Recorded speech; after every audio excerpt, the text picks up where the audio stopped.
تر ټولو غټ تیری چې د یو انسان په حق کې کیدی شي هغه غیبت دی. یعنی مونږ او تاسې ډیر مجلسونه، زموږ او ستاسې ډیر ناستې پاستې چکرونه دا ټول په غیبت ولاړ وي. والله غیبت دومره لویه ګناه ده لکه څنګه چې مې مخکې درته بیان کړو. په حدیث شریف کې راځي چې غیبت تر زنا 36 چنده لویه ګناه ده. یعنی 36 زناګانې او یو ځل غیبت. رسول الله صلی الله علیه وسلم ته یوه میرمن راغله، د یوې دیني مسلې پوښتنه یې ترې کوله. کله چې وتله یوه بیبي رسول الله صلی الله علیه وسلم سره ناست وه، په لاس یې ورته اشاره وکړه چې مثلا څومره وړوکی قد یې و، یوازې په لاس یې اشاره وکړه. رسول الله صلی الله علیه وسلم ورته وویل لقد قلت كلمة لو مزجت بماء البحر لافسدته. یعنی داسې یوه کلمه دې وویله که د بحر په اوبو کې ګډه شي د بحر اوبه مرداروي، فاسدوي.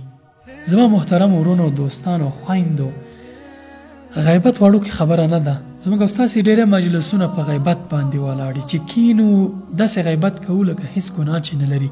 ځینې مصطلحات زموږ او ستاسې په ټولنه کې ډېر زیات سپک شوي، کم ارزښته شوي، هېڅ پام ورته نه کېږي. په داسې حال کې چې د الله تعالی پر وړاندې دا ډېر لوی کار وي.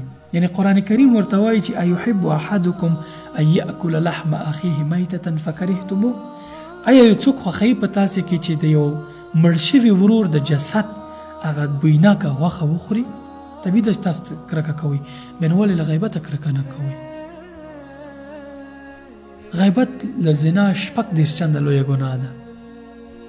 یعنی یوازې په یوه اشاره باندې رسول الله صلی الله علیه وسلم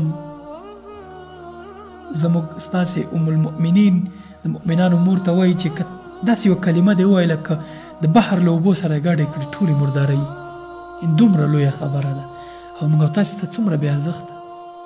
ساعت مو نه تېرېږي د خلکو د خوشحالولو دپاره، د خلکو د ساتیرۍ دپاره، د زړه د کینې د پاکولو دپاره، د زړه د بغض خلاصولو دپاره. زما به یو چا سره مشکل وي، خلکو که ته کینم زړه ته شومه چې د هغه غیبت وکړم، هر چې م راسه کومک کېږي زلا مې زړه خوشحالېږي، راباندې ګرانېږي. یعنې دغه د عقدو، دغه د خلکو د خوشحالول دی هر څه دپاره تاسې له جنته ځان محروموئ. والله ای کاش پوهېدی مونږ او تاسې